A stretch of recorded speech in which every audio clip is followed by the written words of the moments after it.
Yes, sir, ma'am. Thank you po. Okay. And Attorney JV, maraming salamat at nagsama sa amin sa ito mga pasapit ko namin kailan.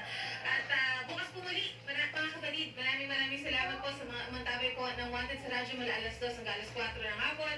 Ako po si Shari Roman. Good afternoon po. Ako at muli si Atty. JV Bernardes and Happy New Year sa lahat. Ikaw ang idol ko, idol ng mga Pilipino.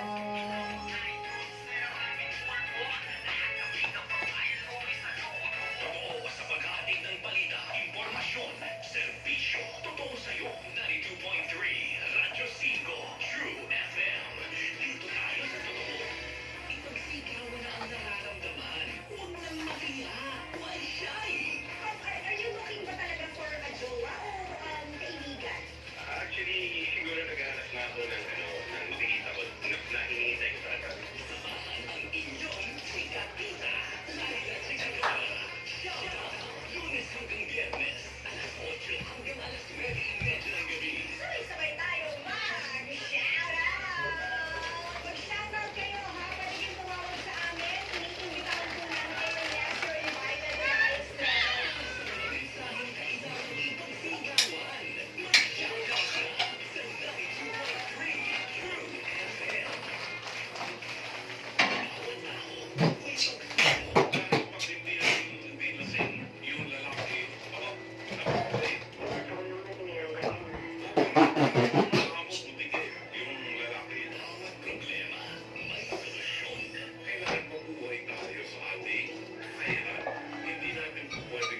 Cheryl Cosin, sagot kita.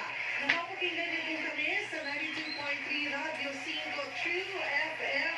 Dito tayo sa totoo. At ngayong araw po ay January 3, ang unang Miyerkules ng taong 2024. Kumusta po? Balik trabaho na po ba ang marami po sa atin? O yung iba po dyan ay nag-extend hanggang next week pa? Or yung pong iba, baka ngayon pa lang din po bumabiyahe, pabalik po dito sa Metro Manila? O yung mga nagtungo naman dito sa Metro Manila, pabalik ng kanilang probinsya. Mag-ingat po kayo sa biyahe. At as of yesterday, medyo yung mga bus terminals po natin, pahirapan pa rin bumili ng ticket. It's best na bumili na po kayo in advance para hindi po kayo maabala. Pero maganda rin na mas agahan din po para pagbalik kung saan man po kayo babalik na lugar para din may few days kayo na magpahinga from the holidays at talagang recharge na pagbalik sa trabaho. Dito ba? Well, ngayon pong araw ng Miyerkules sa ating Buena Manong Legal Day, yun pong kahapon na sinabi namin, naka-holiday mode pa po kasi kami. Ayan, sa Thursday and Friday po ang ating MX3 days. Dito po sa Sagot Kita. Tuloy-tuloy po yan. Kasama po natin sila muli ng, for the rest of the year and also po 2024. Health po tayo pag Webes at spiritual health po tayo pag Friday. At ang ating Miyerkules ay Legal Day. Pag-uusapan po natin today ang isa sa madalas na concern po ninyo kasama ang ating guest lawyer. Ito ay ang issue sa ari-arian o property disputes. Kabilang na po dyan ang hatian, bawian, at pagbenta o pagsangla ng lupa. May legal advice din sa mga balak bumili ng ari-arian ngayong taon. Yesterday po, yung kasama po natin, di ba, ang ating financial guru na si Professor Vince Rapisura ay isa sa sinasabi niya kung mayroon tayo at least 100,000 or maybe 50,000 siguro, may mabibili pa tayo gano'n, na pwedeng i-invest po ito sa lupain. Pero di ba siya as a legal, as a financial guru, ay no sa kanya kung ang bibilhin yung lupa ay tax deck lamang, hindi titulado. Pero ito, maganda rin na tanungin natin kasi meron pa rin po naman tayong mga kababayan na nakukonvince or na okay lang sa kanila yung tax deck na yun imbis na titulo. Pero siguro maganda na ma-explain sa atin ng ating expert na okay nga lang ba kung tax deck yung binibili mong lupa, kung okay lang ba yun, safe ba yun, anong proteksyon na makukuha mo doon, or hindi din at all. Kayo po ba ay may mga katanungan? Ang ating question of the day, kami, ang tanong namin, may problemang legal ka ba sa ari-arian? Abay, sali na po kayo sa ating discussion. Bukas na po ang opisina natin at free legal advice po ang hatid ngayon ng Sagot Kita. Maaari nyo pong i-post yan sa ating live stream or kung mahaba-haba at mas detalyado po yung inyong tanong, tumawag na lamang po kayo sa ating tanungan hotlines sa 8631-5788 or 8631-6674. Again, that's 8631-5788 or 8631-6674. Bukas na po rin ang ating mga tanungan hotlines. At live via StreamYard, kasama po natin si Attorney Walter Jason Alaba, ang ating legal expert for today. Unang Miyerkules ng 2024. Magandang hapon din sa inyo, Attorney. Good afternoon, Ma'am Cheryl. Happy New Year sa lahat. Happy New Year. Salamat po sa inyong oras. Salamat po. At marami po tayong matutulungan today. At sa loob po ng isang oras, mga kapatid, makakasama po natin si Attorney Alaba. At kung kayo nga po ay may mga katanungan, mag-post na po kayo Alas sa 3:50. na po kayo. Simulan natin yung ating discussion, Attorney. Ano po ba yung mga usual na dispute o hindi pagkakasunduan pagdating po sa ari-arian?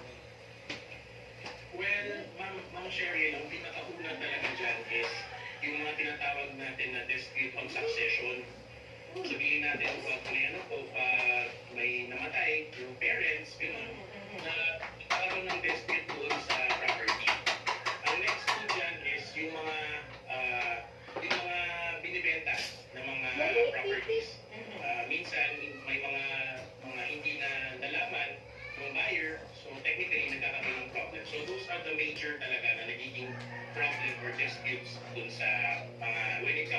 properties. Oo nga, mas nakakalungkot di ba? Maraming pamilya yung nag-aaway-aaway, nagkakasira-sira, yung magkakapatid, hindi nagkakasundo dahil dito sa, yun nga, mana at part of the mana ay yung lupa.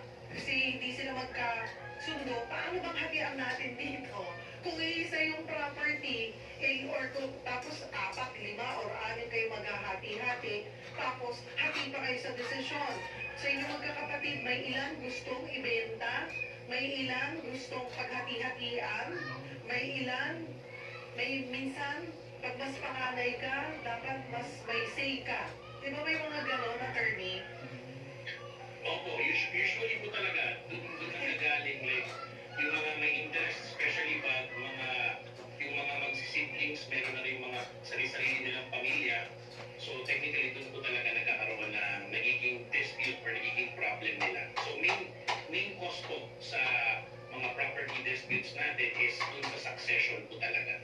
Okay. Paano ba inaayos yan? Ano ba ang una nagiging problema pag yung sinabi mo nga doon sa succession? Actually po, pagdating po sa ganun po, dalawa po kasi nagiging remedy dyan. Aha. May tinatawag tayo na within the court na remedy or meron din remedy na outside of court. Aha. So yung pinaka-best po, yun yung outside of court na lahat po ng heirs kinukuha para makita po kung sino-sino yung maghahati. But yun nga, because of siguro hindi pagkakaintindihan ng mga siblings, doon nagkakaroon ng problem. Okay. Yan po ba ay automatic na sa anak talaga mapupunta kahit na wala pang living will or yung test oo. Yung living will po. Oo. Okay, ma'am. Dalawa po kasi yung style natin in terms of succession sa property, especially pag immovable property ang pinag-uusapan. Yung tinatawag po natin intestate or walang will or testate kung may will. So, pag sinabi po natin intestate, diretso po yan sa heirs po talaga. Pag Okay. sinabi natin estate, may will, meron pong parang free portion ng property niya na nabibigay dun sa mga gusto niyang bigyan. But dun sa kalahati po nun, yung sa intestate, yung parang sa mga heirs talaga niya, dun po talaga, after death po talaga, upon death, nata-transfer na po yung rights nila. Okay. Okay, klaruhin din po natin. Pag ikaw ay, kasi ngayon, di ba, pag ikaw ay illegitimate, may tawag na doon, di ba, attorney? Ano na yung bagong term po sa mga illegitimate child? Actually po, may mga different tawag po sa kanila. Oo. Pero sabihin lang natin yung illegitimate, yung mga legitimated, marami po sila. Alright. Paano ang yan din isa din sa mga nagiging problema, diba? Kung ano ba yan, pantay-pantay ba sila? Dapat sa hatian sa property or less ba? Actually po, pagdating po sa mga illegitimate po, ano po talaga, kalahati po dun sa nakukuha ng mga legitimate. So, dito kayo. Okay, alright. Para alam din ng mga iba na kung paano nila hahabulin. Kasi minsan, di ba, hindi sila isinasama. Hindi Yes, sila yes po. isinasama. Kaya, nagkakaroon din ng problema. Lalo na kung hindi sila nire-recognize ng mga ibang kapatid nila. So, may karapatan kayo at kailangan i-assert nyo po yan. I-assert nyo yung inyo pa rin karapatan. Meron pa rin po kayong karapatan. Okay. Tama po. Ayun. So, tapos, ang ano po yan, okay, basta kung legitimate ka, ay equal kayo, tapos half of, sa example nga, attorney, kunwari, 4 yung magkakapatid, tapos may 2, kunwari may 2 outside. So, Yes. paano ang hatian? 5 ang hatian, pero yung 1/5 of that, hati yung 2. Tama ba? Kalahati. Balik ganito po. Sabihin natin kung 7 sila, Ako. kung 7 sila, hahatiin po yung property nung parang 6 yung hatian, yung isa doon kalahati dun sa dalawang legitimate. Oo, yung maghahati sila. No, maghahati sila kasi kalahati nga. O, ayan, mga kapatid ha. Pero it's based nga, sabi nga ni, Attorney Alava, it's based, ayusin niyo yan, outside the court. Para hindi na tumulanda, di ba? Kung kaya namang upuan, pag-usapan, wag na po, dahil napakasalimuot pag umabot pa sa korte. Magastos pa. Tama po. Tama po. As much as possible po, we do it, extrajudicial. Hindi siya kasama with, huwag niyong i-fine sa court, wag judicial. Pero yun nga po, nagkakaroon ng mga dispute dun sa hatian, so nagkakaroon ng judicial na nagkakasuhan talaga. Punta naman po tayo doon sa sabi niyo, isa sa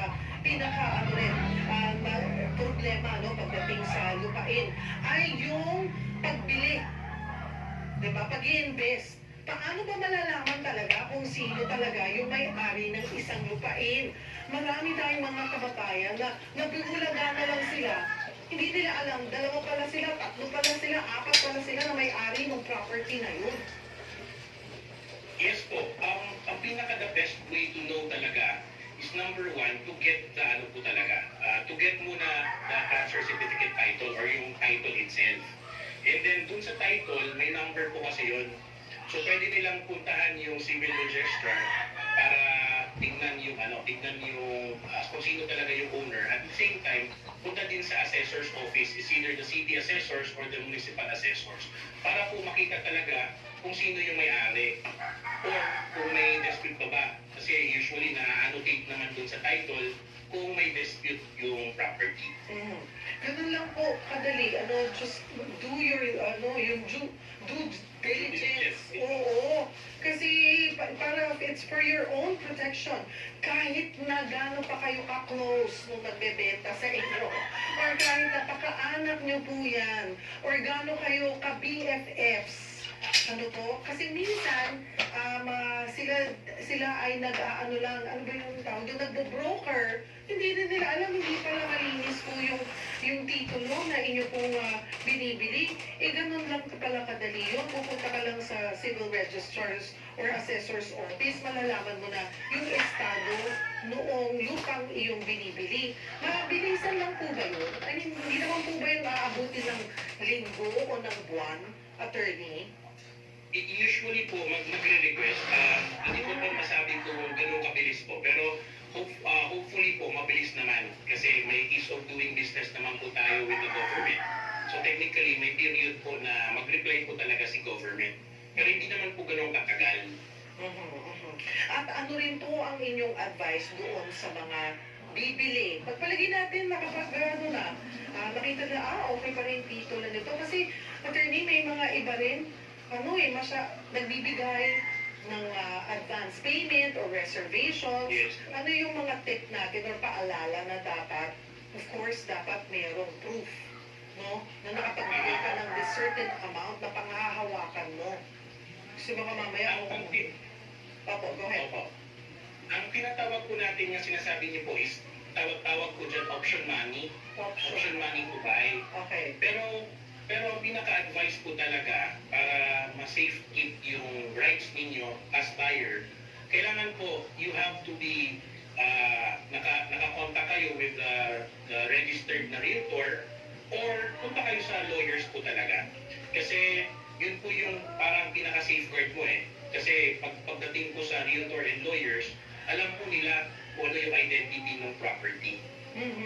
Baka kasi sabihin nila, attorney, naku, napakasimple naman nitong lupang binibili ko. Napunta pa ako sa isang lawyer. Kasi po, usually po kasi, Ma'am Cheryl, ang nangyayari po kasi, kailangan kukunin mo rin yung history ng property. Kahit naman po, mabe-verify mo siya, pero titignan mo pa rin yung history kung malay natin kung yun na, di ba? Parang marami pala yung may-ari, pero ang nagbebenta, isang tao lang sa nagre-represent na isang tao. So kailangan makikita natin kung meron na siyang special power of attorney ng iba. So may mga legal documents po, usually, yung realtor and yung lawyers po, yun po yung nakaka-decipher talaga. Okay. So, check. Yung kaninang nabanggit ko, Attorney Alava, yung tax deck. Ayan. Kasi, minsan din, di ba, syempre, pag nakakaipon-ipon tayo, Natutunan ko lang to nung nagtatanong ako na ano bang pwedeng mabili pag nagka-retiro na, gusto mo rin naman i-invest yung konting na ipon. Tapos, Yes. may mga nagugustuhan kang lupa, pero sasabihin sa'yo na nag-offer, kaya lang yan tax deck lang. Ano ba yung ibig sabihin pag tax deck lang at hindi titulado yung lupa? At yun ba ay okay lang din pag tax deck ang pinag-uusapan? Okay, let's go to the general rule po talaga. Okay. Pag bibili po tayo ng lupa, dapat po, as much as possible, titled siya. Oo. Ibig sabihin nun na may titulo. Pero pag sinabi naman nating tax declaration po, yung tax declaration po, parang may interest ka with the lot, tapos binabayaran mo yung lupa because you are in possession. Pero hindi pa po nagsasabi na you are the owner. Okay. Kaya po, ina-advise tayo with our viewers and our listeners po, as much as possible, you buy a lot na may clean title po. Aha. Pero yung po bang tax deck, kasi sabi mo nga, ibig sabihin pag ikaw ang nagbabayad ng tax deck, interesado ka dun sa lupa na eventually mapasayo or mabili. May pagkakataon, kailan yung pagkakataon na kung ikaw ay nagbabayad nga ng tax deck, mapasayo yung lupang yun? Usually po, it depends po dun sa kasi ang nangyayari po dyan, si DNR po, sila po yung nagbibigay ng parang go signal whether or not alienable na yung lupa. So technically, parang bago pa lang siyang ganun, because of it, parang na-decipher na siya na alienable, so technically, up for grab dun sa possessor. So kung sino po yung nagpo-possess nun, yun po nabibigyan or nagbabayad ng tax declaration. So technically po, it's a process na magkaroon siya ng title. But wala po siyang Guarantee, wala po talagang period na masasabi natin na mabibigyan siya ng title pag mayroong tax deck. Walang period at walang kasiguruhan kung mabibigyan at all. Kasi minsan, di ba, attorney, sasabihin nila, 3 o 5 taon ko na binabayaran yung tax deck niya, lalabas na yan, matititulahan na yan.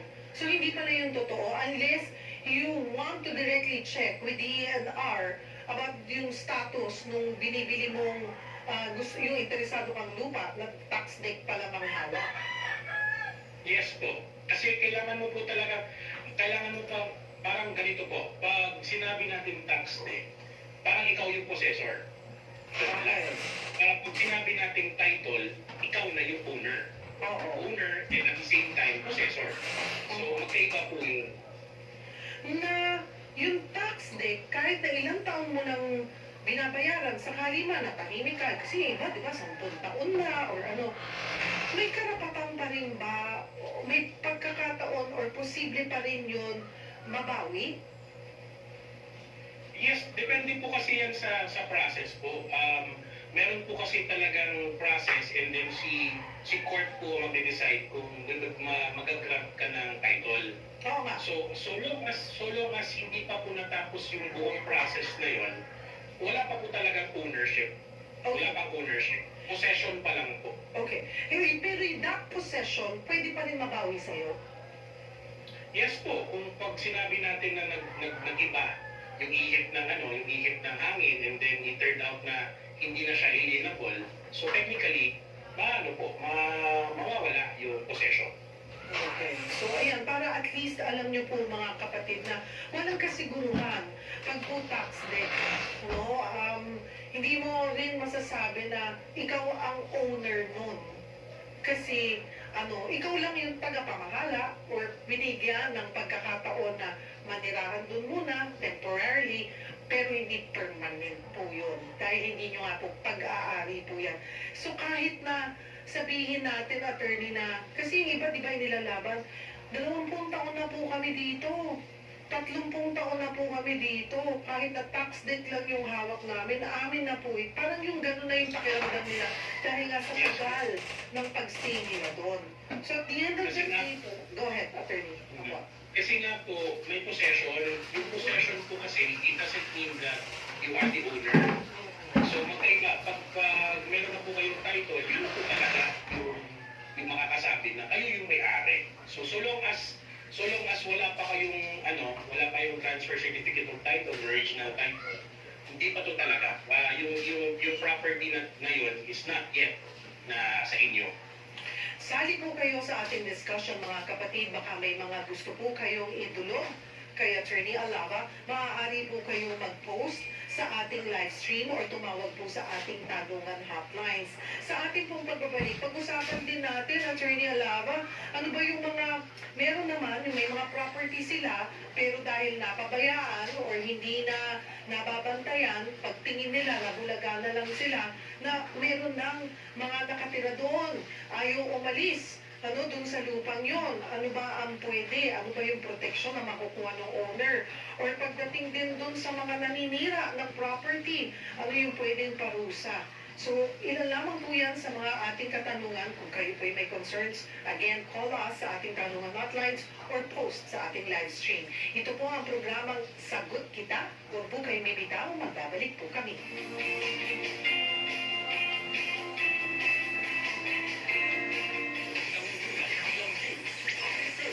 Entertainment radio station sa Mega Manila. Radyo 5, True FM. Ipagsigawan na ang nararamdaman. Huwag lang mahiya. Why shy? Are you looking ba talaga for a jowa o kaibigan? Actually, siguro naghahanap na ako ng makikita ko na hinihintay ko talaga. Samahan ang inyong chika-tita. Live na chika-tita. Shout out. Lunes hanggang Biyernes. Alas 8 hanggang alas 9:30 ng gabi. Sabay-sabay tayo mag-shoutout! Mag-shoutout kayo ha! Pwede kayong tumawag sa amin. Iniimbitahan po namin kayo. Yes, you're invited to the highest level. Basta mga mensaheng kailangan ng ipagsigawan. Mag-shoutout na sa 92.3 True FM. Bawat tao may pagsubok. Dahil pag hindi naman hindi lasing, yung lalaki, napakabait. O parang mahamong butike yung lalaki. Bawat problema may solusyon. Kailangan mabuhay tayo sa ating kakayanan.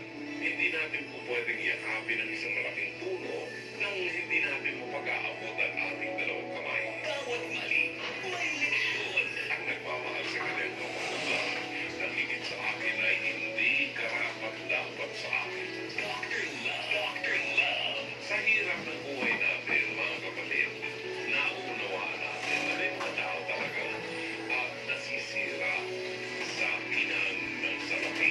Lunes hanggang Biyernes. Alas 9:30 hanggang alas 11 ng gabi. Ang may problema ko si Monica, parang nagkahanap siya ng atensyon, nagkahanap siya ng pagmamahal, na hindi nila Hindi niya mahanap sa kay Aling Alejandra.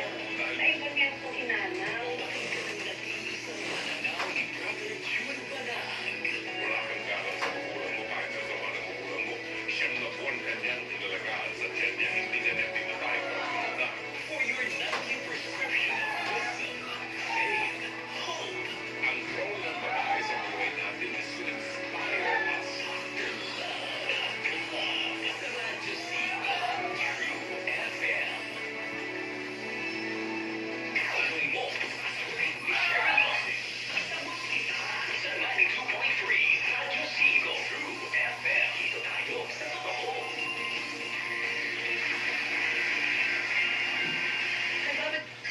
Halina ang usa ka festival yang nagpamatuhod sa kaipitino hatod sa River Queens.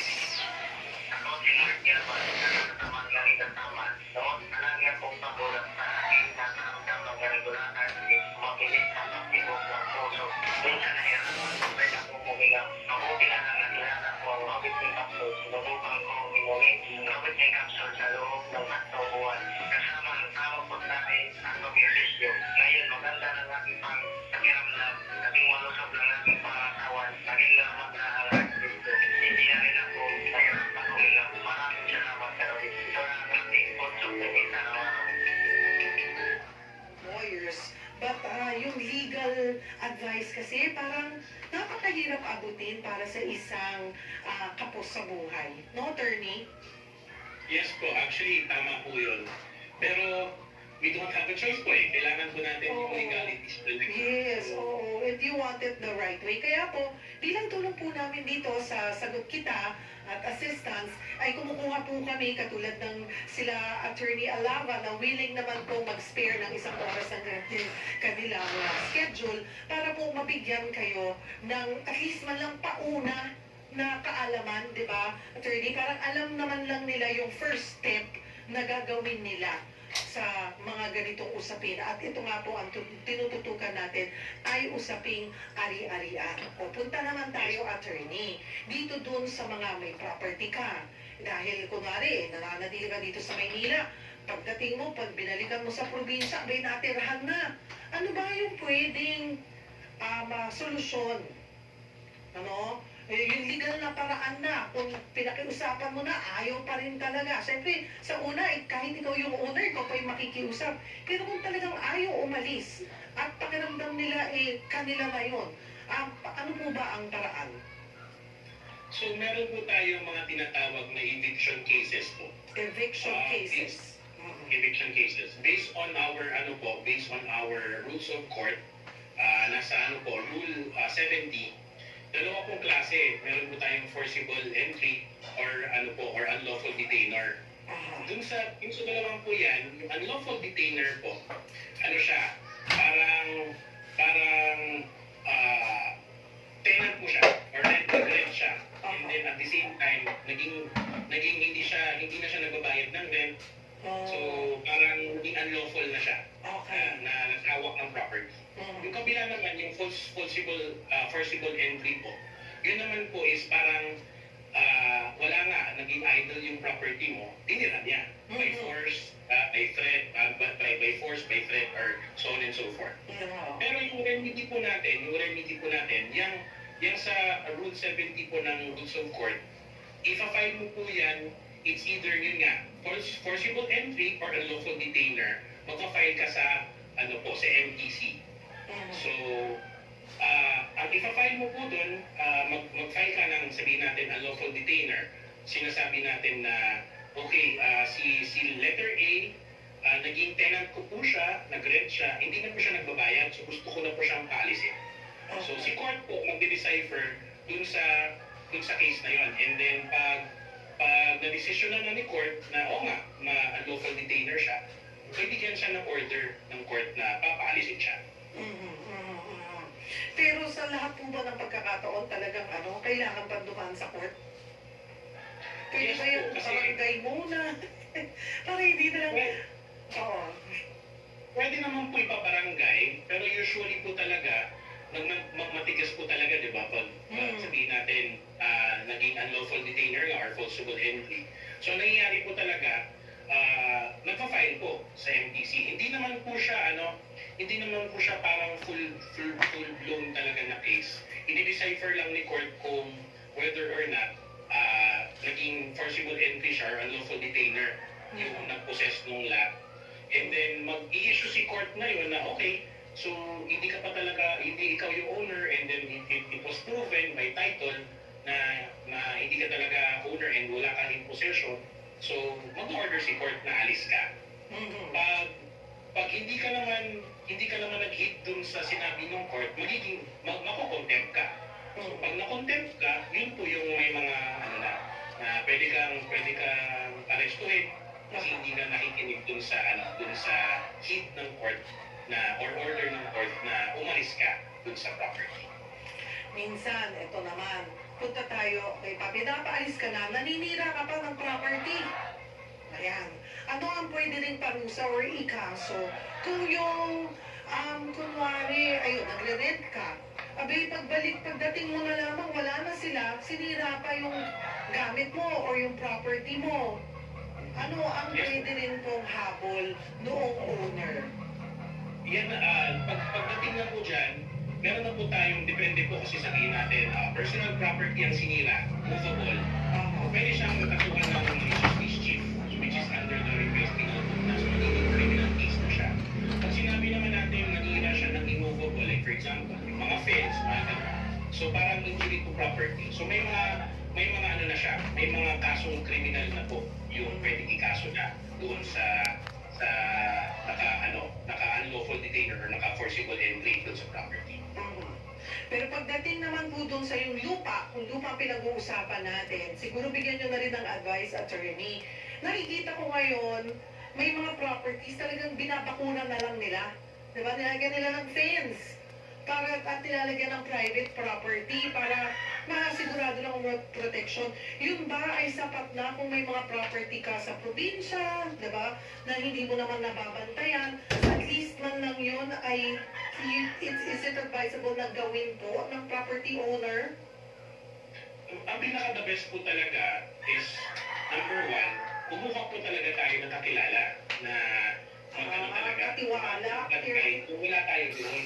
Kasi, Caretaker. number one, it's either tayo yung pupunta talaga doon, pero kung medyo impossible, like for example, nasa Manila tayo, and yung property mo nasa Luzon or nasa Mindanao or nasa Visayas area. So, kumuha po tayo ng caretaker natin. Pero pag mahirap po talaga yun, at the same time, ipabakot po natin. Pero medyo mahirap din po kasi na ipakuran mo yung, di ba, parang usually pag sinabi nating mga farmlands, di ba? Oo, hektarya yan. Oo. Oo, hektarya yan. So, ang pinaka-the best po talaga is to find someone that will take care of the land. Oo. Ano talaga? Ano? At mawawala ba ang property daw kapag namatay? Okay. Saan na ba tayo? Puntahan ko naman na attorney, ito pong pagbibili. No? Pagbibili ka ng property. Kanina nasabi na natin yung kailangan yung title at saka yung tax deed as much as possible. Iwasan po yan. Okay, yung paraan ng pagbabayad. Meron yan yung hindi nadadaan sa bangko. Yung kayo na lang ba nag-uusap? Diba? Yung, mabayaran kita ng ganito, buwan-buwan ganito. Tapos, at the end of the day, hindi matuloy yung pagbabayad. So, paano po ba para maproteksyonan yung bumibili, yung kanyang ibinabayad, at yung ding binibilhan yung kanyang property? Kasi minsan nagkakaroon, ay hindi na, binayad mo na to, wala na tong bawian. Kung di mo mabili yung property, akin na lang ulit, pero hindi ko na ibabalik yung bayad mo. Paano ba dapat inaayos yan? Okay po. With respect to the buyer's rights, okay, sa buyer's rights naman po, sabihin natin, meron po kasi tinatawag tayong Republic Act 6552 or the Realty Installment Buyers Act or commonly known for lawyers po na SEDA law. Eto po, pag nakapagbayad ka na ng at least 2 years, meron po tayong mga tinatawag na rebates. Meron siyang mga makukuhang rebate si buyer. Pero pag less than naman po nun, prorated. Kasi hindi naman po pwedeng binayaran mo tapos agad-agad na lang walang mababalik sa'yo. Pero yun nga po, yun yung when it comes to installment cases, dun sa sabihin natin, bumili ka ng lupa, installment, or bumili ka ng condo, installment, gano'n. Pero pagdating naman sa right ni buyer naman po, siyempre may right si buyer na mabayaran siya. So, may protection din with regard to the buyer din. I mean, the seller. Sorry, sa seller din. Dahil nga po na pag-usapan, nabanggit na naman yung condo, may mga pagkakataon, attorney, na kunwari nakaka-isang taon nang nakakabayad, biglang hindi na, wala nang kakayanan. Ano po? Ano ba yung tamang approach? Didiretso ka ba sa developer na sandali lang po, hindi ko na kaya. Kasi yung iba, pababayaan, hindi magbabayad ng monthly, tumagal, hanggang mako-foreclose na. Parang mas lalong nasayang yung mga paunang na ibayad mo na. So pag ganun po na alam na hindi makakabayad na ng matagal or wala nang kakayanan na ma-fully paid yung property, ano po ang dapat gawin ng buyer? Ang pinaka-the best po talaga, you inform the seller or you inform the developer. Kasi dun mo siya makikita na baka may term sila to save, di ba? Pwede kasing sige, because of the occasion that happened in your or the circumstance na nangyari sa'yo, pag-usapan natin on how we can change or modify your mode of payment. Pero usual po talaga under the law, pag hindi mo na kaya, you have to tell your informed the seller po talaga.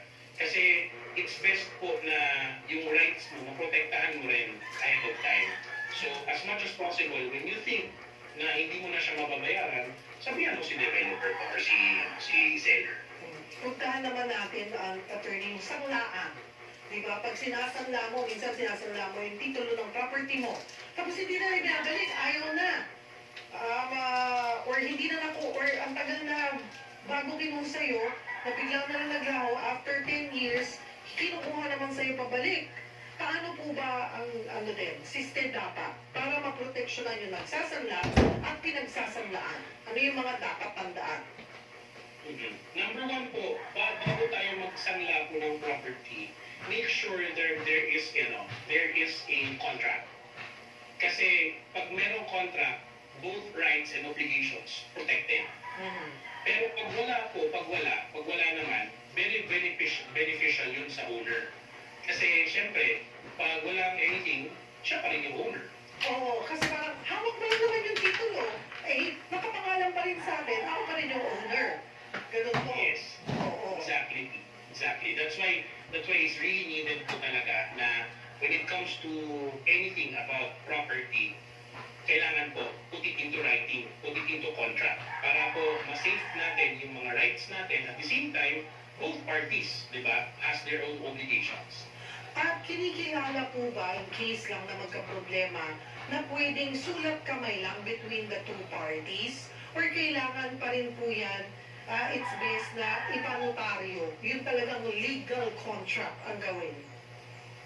Number one po, pag sinabi po nating sulat kamay, it is still, pwede pa rin po siyang binding between the parties.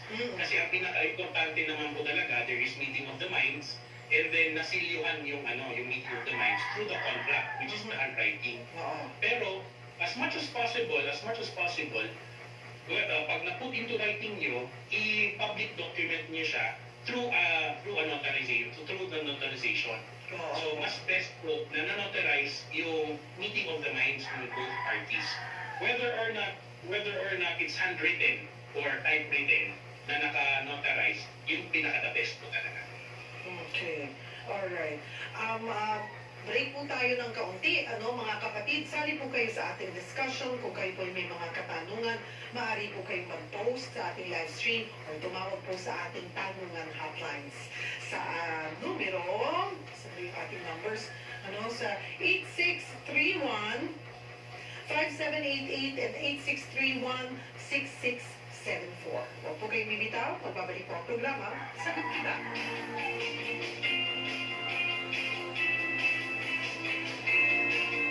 Pinarangalan ng Pina bilang radio station of the year, Radyo 5, True FM.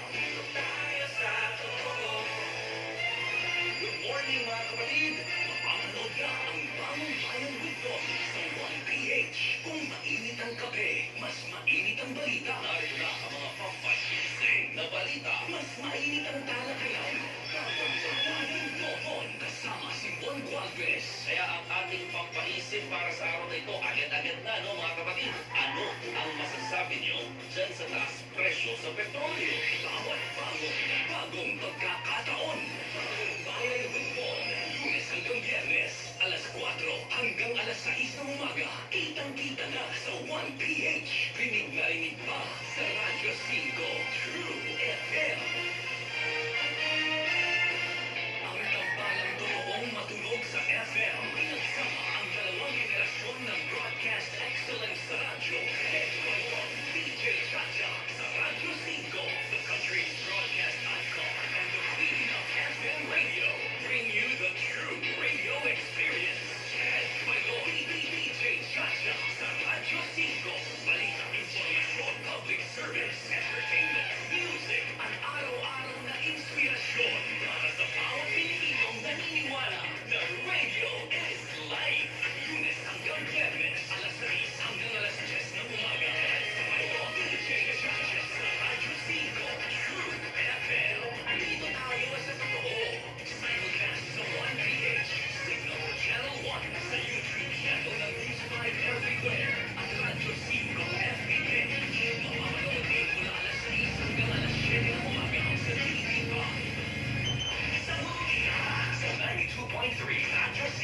True FM.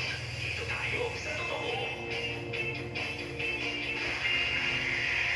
Nagbabalik po kami dito sa programa ang Sagot Kita at pinag-uusapan po natin ang mga problema sa ari-arian. Maaari pa po kayong humabol, maaari po kayong mag-post sa ating live stream kung kayo po ay may mga concern. Gusto pong idulog, ilapit po sa ating legal expert for today na si Attorney Alaba. At maaari rin po kayong tumawag sa ating tanungan hotlines. Tawag po, may habol po kayo sa 863-15788 or sa 863-16674.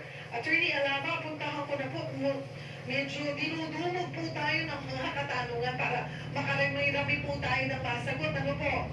Ito si Marites Vergara, simulan ko. Tanong ko lamang po, paano ang gagawin namin? Kasi madami kami dito. Halos isang baryo po kami dito sa Bulacan na kumuha ng hulugang lupa. Natapos na namin hulugan, pero ang hawak namin lahat, deed of sale pa lang. Ano daw ang mainam na gawin nila, attorney? Okay, pinakauna po kasi mayroon na silang deed of sale, and then kung nabigay na yung deed of sale sa inyo, paparegister niya na yan. So technically, may process po tayo on how to register. Usually po, nagbabayad tayo ng tax sa tax ng lupa with the BIR, and then at the same time, kinukuha din natin yung lot numbers, mga ganun and stuff. So may process po talaga yan. So as much as possible, go to the ROD, yung Register of Deeds natin, and then kumuha na kayo ng requirements on how to register. Meron na po yung mga different na processes para makuha nyo yung title ninyo. Okay. So sila mag-aayos ng title? Or baka dapat klaruhin nila doon sa pinagbilhan nila, ano ba ang naging usapan? Okay, bibigyan namin kayong deed of sale once na fully paid kayo, susunod yung title. Kasi baka mamaya, hindi na usapan pala, hindi sila ang dapat gumastos sa title. Kasi may bayad din yun, di ba, attorney? Actually, tama po kayo. May bayad po. Ang usual po na bayad is yung mga processing fee. At the same time, yung sa BIR, yung sa tax. Pero as I know po, na-extend na po yung tax amnesty natin. So hopefully within that period dun sa tax amnesty, ma-register na. Pero pag sinabi po kasi natin pag sinabi natin deed of sale, nandun na po kasi yung lot number, yung specification kung nasaan located yung lot. So technically, ang kailangan na po talaga nila Sharon is to register it. I-register na natin yung deed of sale.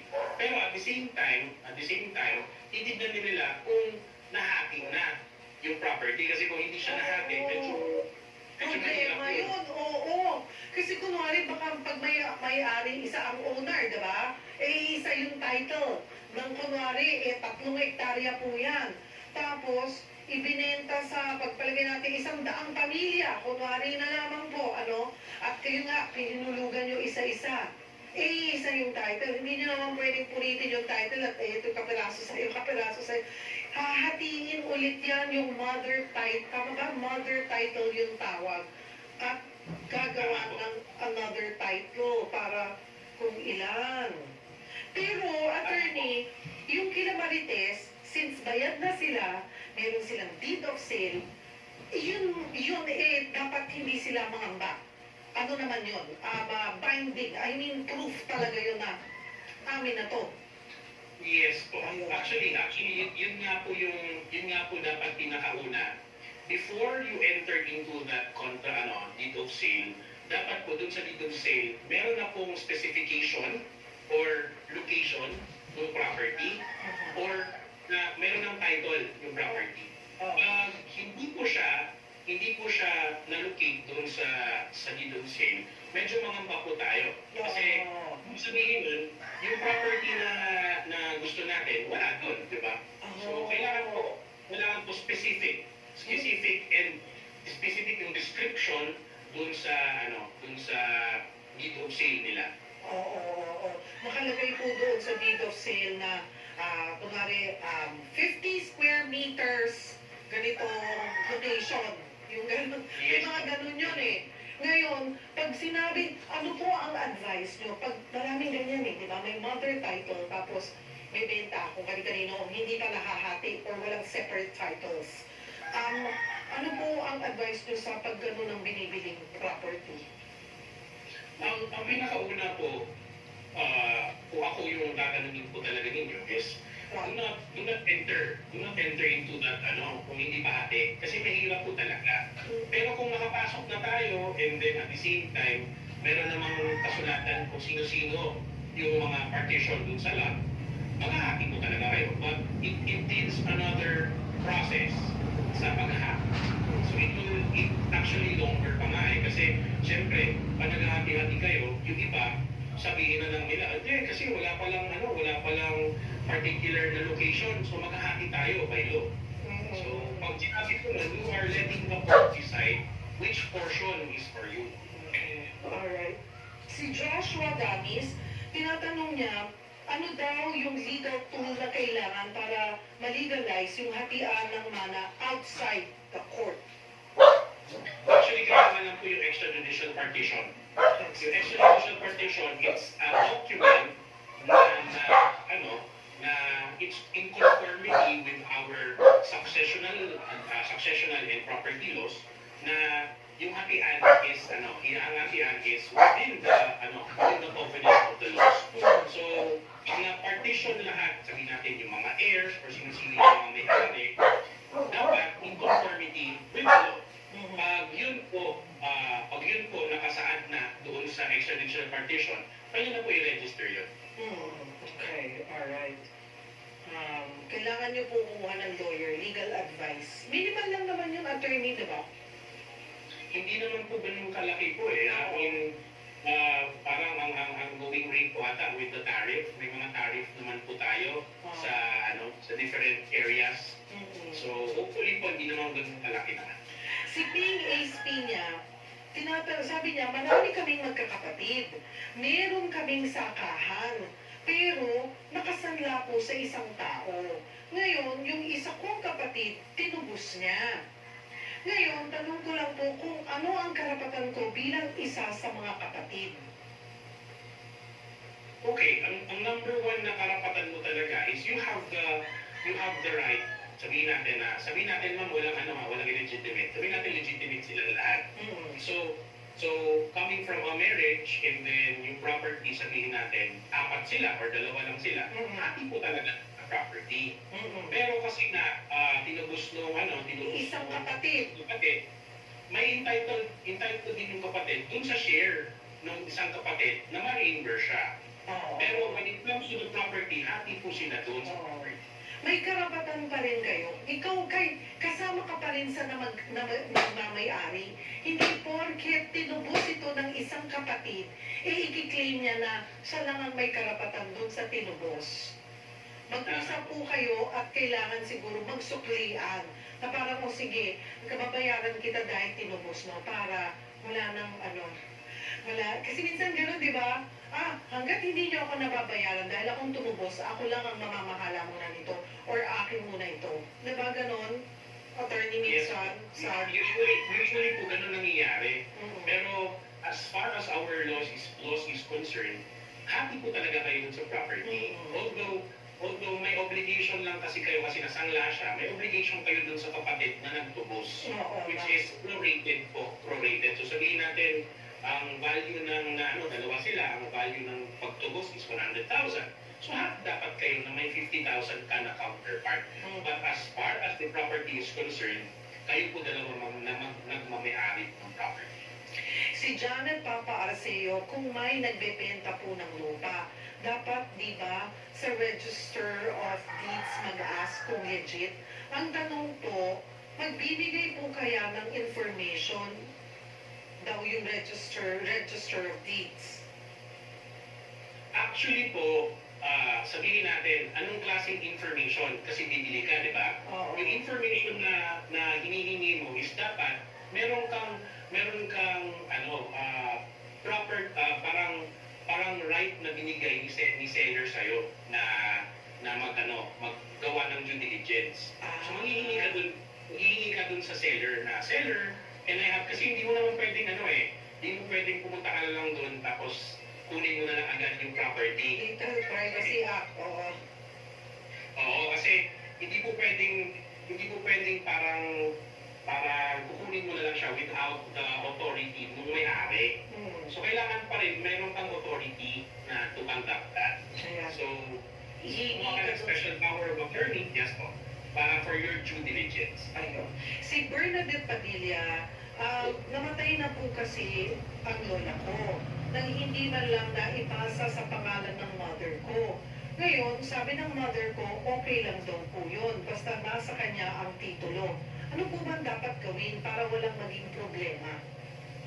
At ano po yun, ma'am? Bali may property yung mother niya. Si Lola. And then, So, namatay- yung lola, Namatay si Lola, na ang title ng property ni Lola na namatay, nasa mami niya.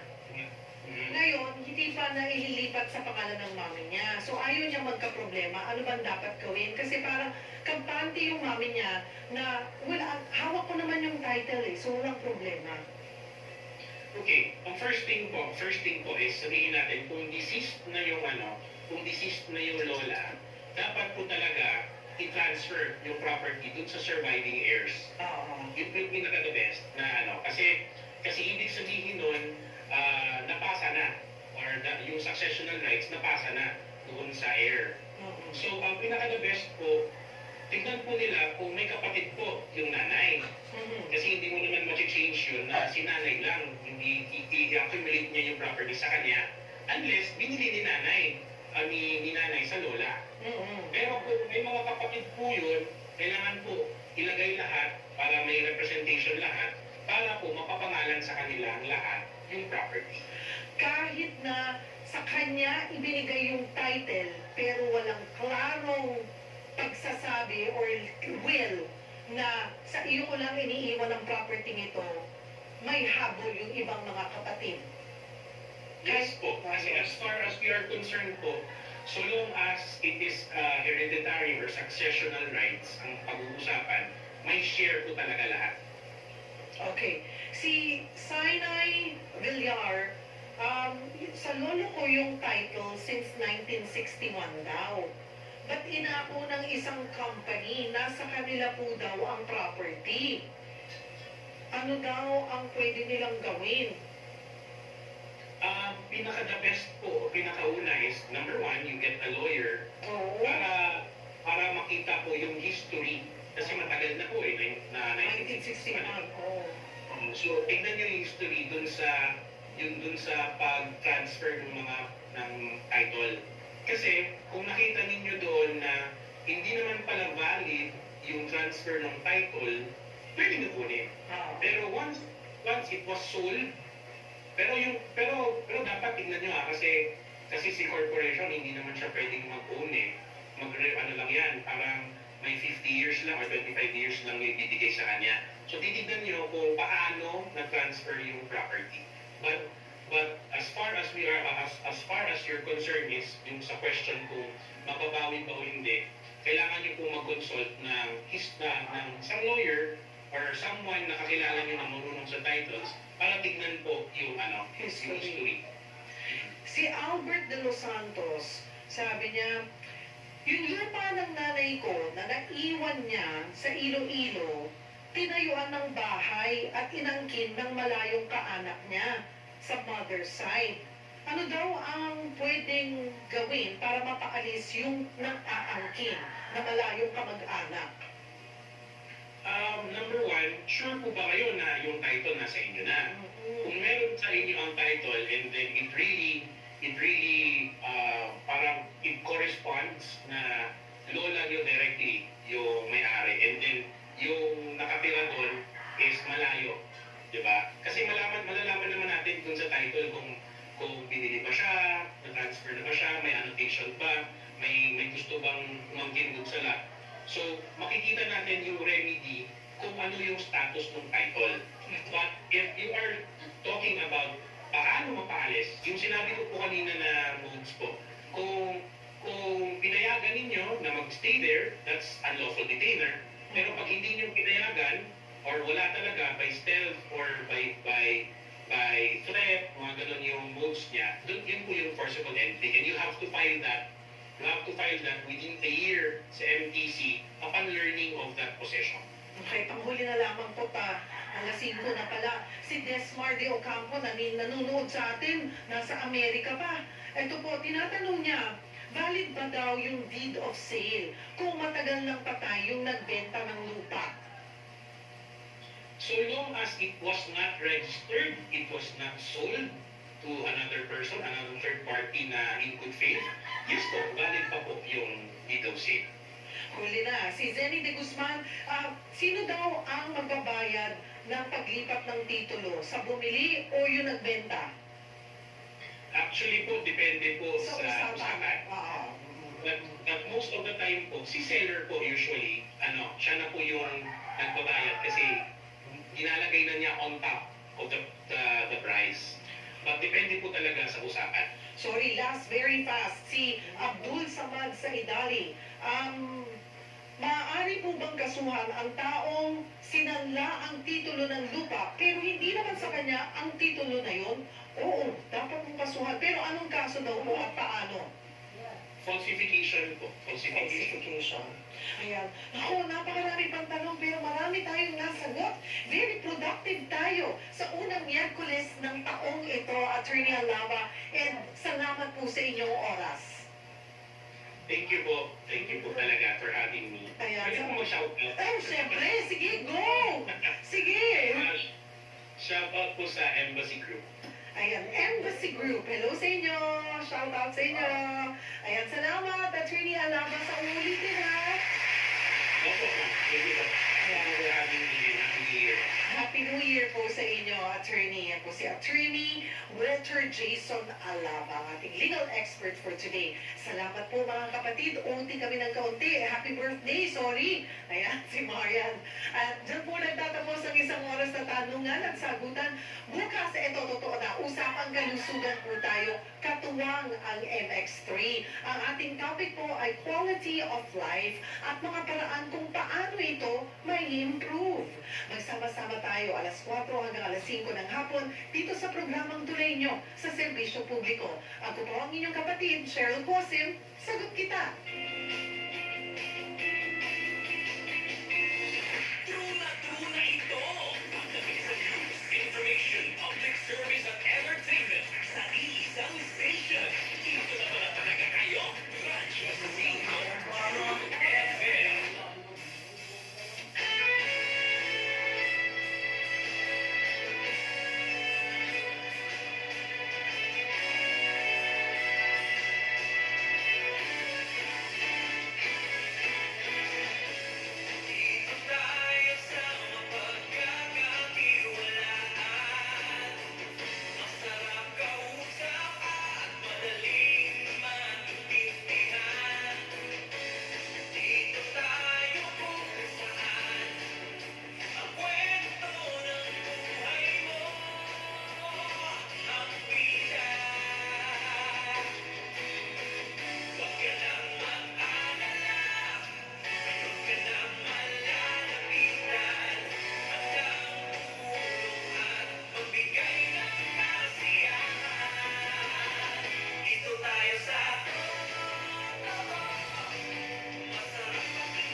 January 3, 2024.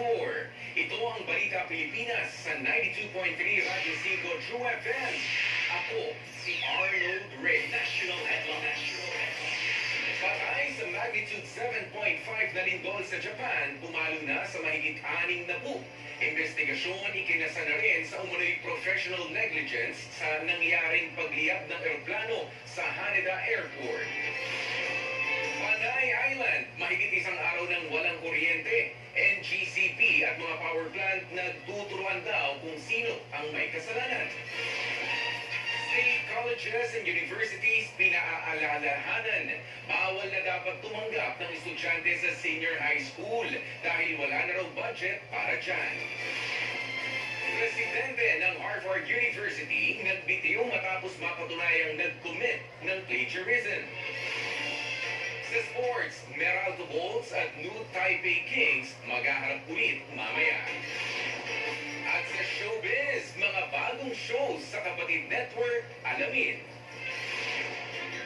Ang oras, 5 minuto, makalipas ang alas 5. Dako tayo sa detalye ng ating mga balita.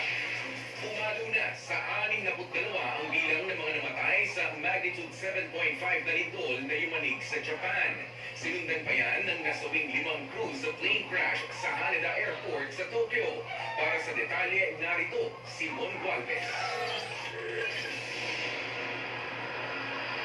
Biglang nagliwanag ang runway ng Haneda Airport sa Tokyo, Japan. Nang sumabog ang kalalandig lamang na eroplano ng Japan Airlines na galing Hokkaido kagabi. Sa video, kita kung gaano kabilis nilamang ang apoy ang eroplano. Pati ang dinadaan ng eroplano, nagliyab din.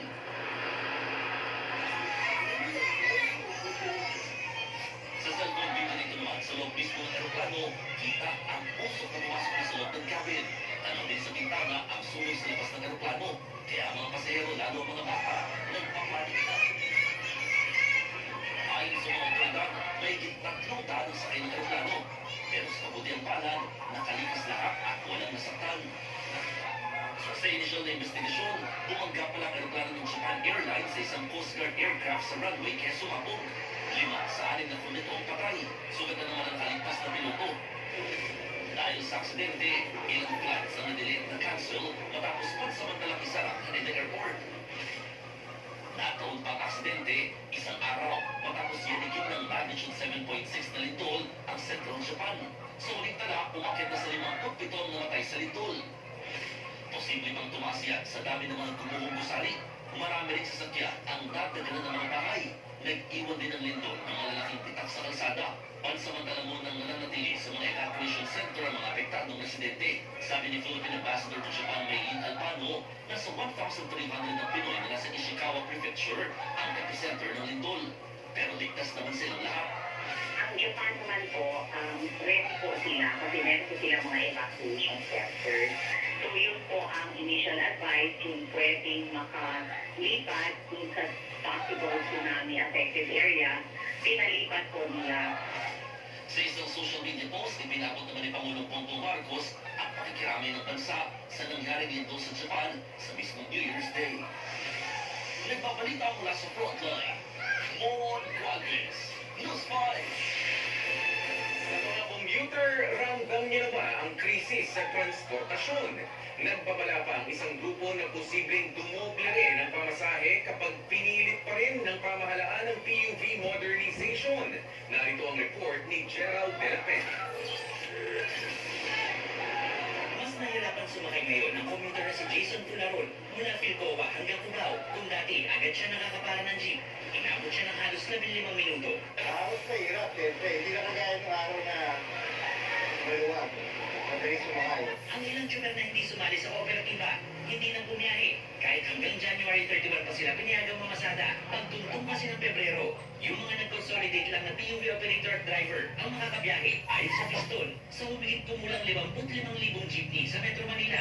Nasa 20,000 lang na nag-consolidate. Kaya naman, mas malaking kalbaryo raw ang harapin ng mga commuter sa susunod na buwan. At ayon sa pag-aaral ng Ibon Foundation, kapag maraming jeep ang nawala, magre-resulta ito sa mas mahal na pasahe. Posible raw na nasa 10 hanggang 11 pesos ang itaragdag sa kasalukuyang 13 pesos na minimum fare sa jeep. Para mabawi ang kanilang dagdag na gastusin sa mga makabatong jeepney, sa kuryente,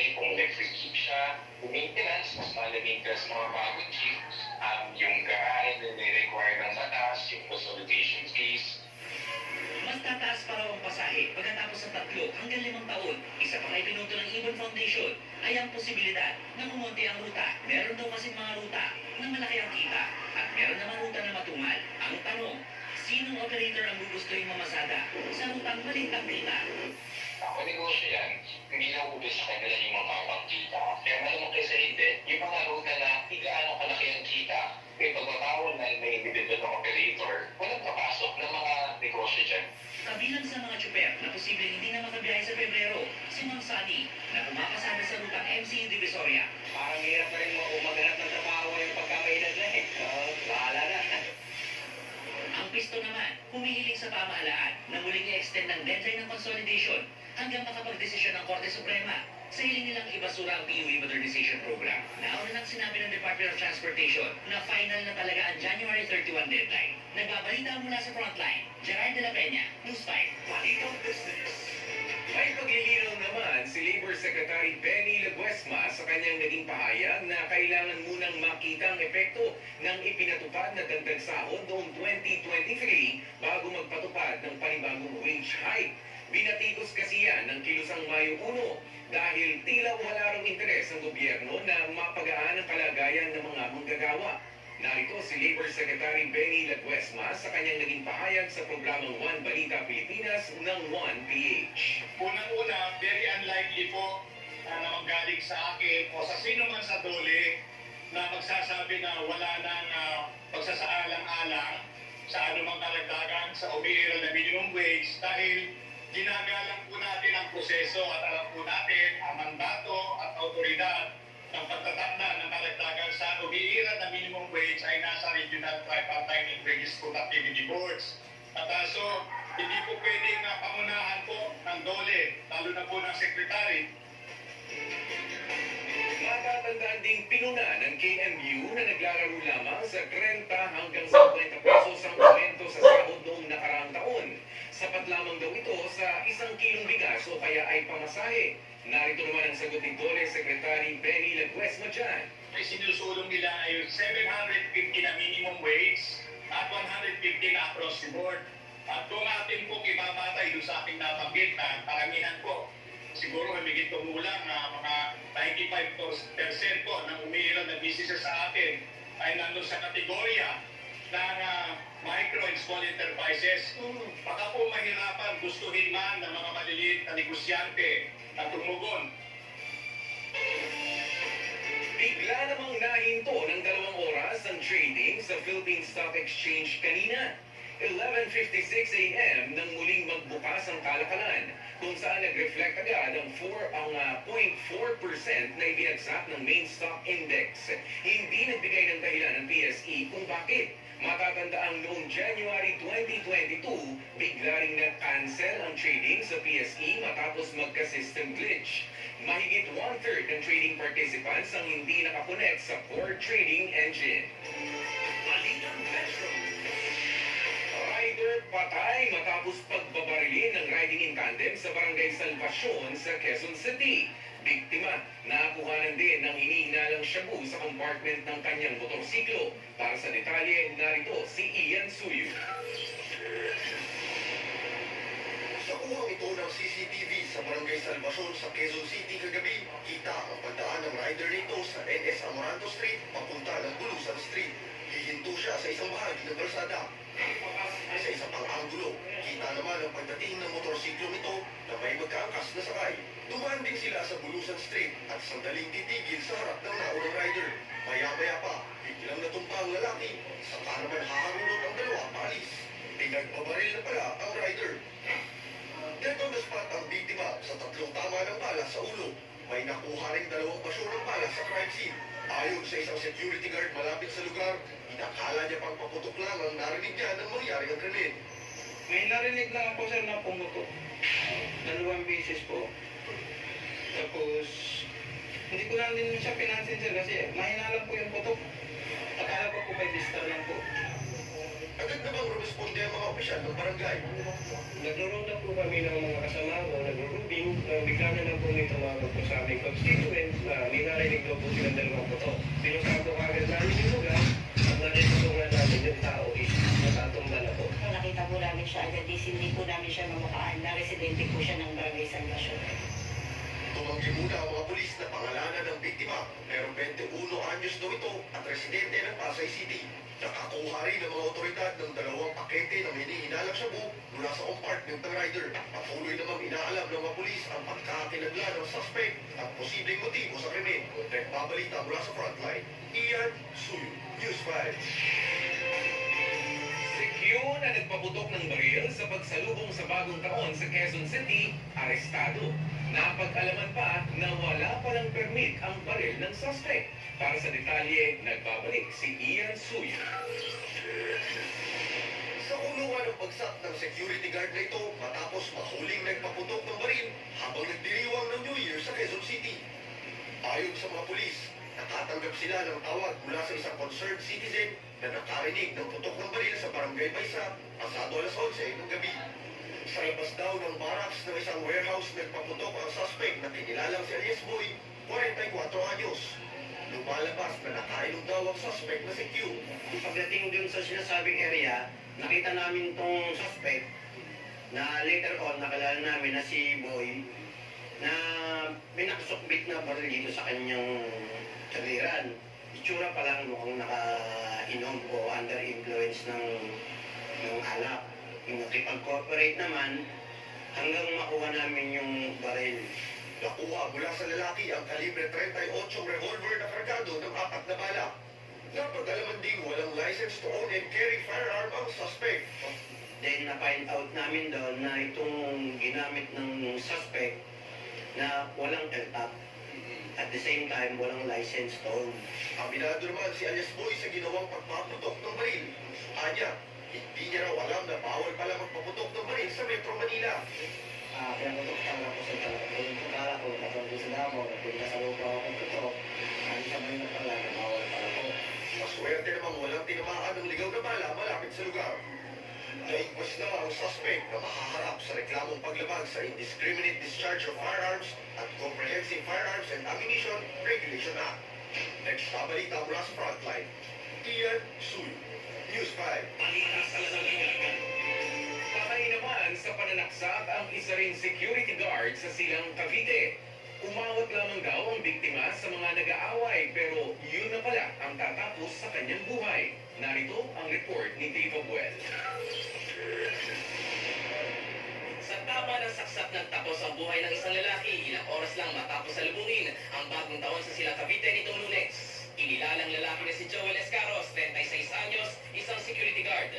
Ayon sa otoridad, umawat lang si Escaros sa gulo ng magkakaanak na nagiinuman at ilang residenteng dadaan sana sa isang eskinita. Isang security guard, siguro ang mandato niya na sabayin o alamin kung ano po nangyayari kaguluhan to.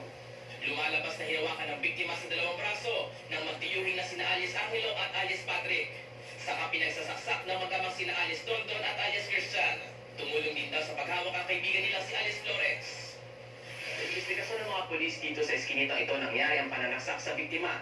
Dalawa daw ang posibleng ginamit na armas dahil magkaiba ang sukat ng mga stab wounds. 4 na saksak ang tinaman ng biktima sa katawan. Isinugod pa ang biktima sa ospital pero idiniklarang dead on arrival. May dalawa po dito sa dibdib at may dalawa din po sa tiyan po. Hindi po namin na-recover po yung weapon use. Agad namang natakip ng mga pulis si alias Angelo noong araw din yun, habang sumuko naman si alias Patrick kahapon. Tigaw ang kanilang mga bibig sa mga tanong ng media, pero inihingi naman ng tawad ni Angelo ang mga kaanak niyang mismong sumaksak umano sa CQ. Para po yung magawa ng mga kasama namin, nahingi ko ng tawad. Si alias Patrick naman, sumuko para linisin ang kanyang pangalan dahil wala naman daw siyang kinalaman sa krimen. Ano po, sir, pero hindi ko po pinigilan yung para hindi sumala doon. Humingi naman ng ustisya ang dating kinakasama ng biktima. Sana po ka na pakonsensya ka kasi 4 yung bata na tinanggalan mo ng tatay. Araw-araw nila naiisip yung ginawa mo. Nangangamba naman sila ngayon sa kanilang seguridad. Ganun kami. Dahil may kaanak pang naandyan, siyempre, dahil sa mga apo ko, kasi laging nasa labas yun. Mga ako, ano man sa mga apo ko gawin ng kalokohan, kawalangyaan. Makaharap sa reklamong murder sina alias Angelo at alias Patrick. Patuloy naman pinaghahanap ng mga pulis sina alias Dondon, alias Christian at alias Flores. Nagpabalita mula sa frontline, Dave Abuel, News 5. Nahuli na ang 4 na suspect sa pagnanakaw sa isang mall sa Ozamis City sa Misamis Occidental. Hindi muna inilabas ang kanilang pangalan habang gumugulong na ang investigasyon. Base dyan, lumusot sila sa butas sa food court. Pagpasok sa mall, sinira nila ang ATM at tinakaw ang laman nitong pera. Pinuntirya din ang 2 jewelry store ng mall. Binutasan ang sliding door ng isang jewelry store. Binasag naman ang glass wall ng isa pang tindahan. Binuksan ang mga vault at nilimas ang mga alahas at pera. At dalawa lang din ang guard ng mall at nasa labas lang at walang nakatoka sa loob. Bumaba na sa pwesto ang presidente ng Harvard University matapos madawit sa mga kontrobersya. Natuklasan kasi ng isang komite ng universidad ang umano'y pangungopya ng presidente nitong si Claudine Gay ng artikulo para sa kanyang dissertation noong 1997. Kaya pinagpapaliwanag at pinagsusunite siya ng universidad ng 3 pagwawasto ng pagsipi ng mga ito. Nauna na raw na nakapagbigay ng correction si Gay sa 2 na-publish na artikulo nitong mga nakaraang linggo. Noong Oktubre 24 nang makarating sa Harvard Corporation sa pamamagitan ng New York Post ang mga akusasyon sa plagiarism laban sa presidente nito. Bukod dyan, naging controversial din si Gay sa kanyang naging testimonya sa Kongreso tungkol naman sa anti-Semitism sa campus. Si Gay ay itinalaga noong September 2023 bilang unang black president ng Harvard University. 4 na Chinese balloons ang namataan sa border ng Taiwan at China 2 linggo bago ang kanilang eleksyon. Ayon sa Defense Ministry ng Taipei, ang 3 Chinese balloon ay mula sa timog kanluran ng Qingchuankang Military Base o Military Air Base sa Taichung patungo sa hilagang silangan ng Taiwan. Nasa 12,000 talampakan daw ang pinakamababa nitong inilipad. Bago yan, nakapagkala na rin ang Taiwan ng 6 na pagpapalipad ng Chinese balloons nitong nakaraan lamang Disyembre. Tinitignan din ito ng ilang eksperto bilang psychological warfare at pananakot lalo't nalalapit na ang national elections sa inaangking teritoryo ng Beijing. Ang oras, 22 minuto makalipas ang alas 5. Abangan ang iba pang detalye ng mga balita sa ating pagbabalik. Magbabalik ang Balita Pilipinas.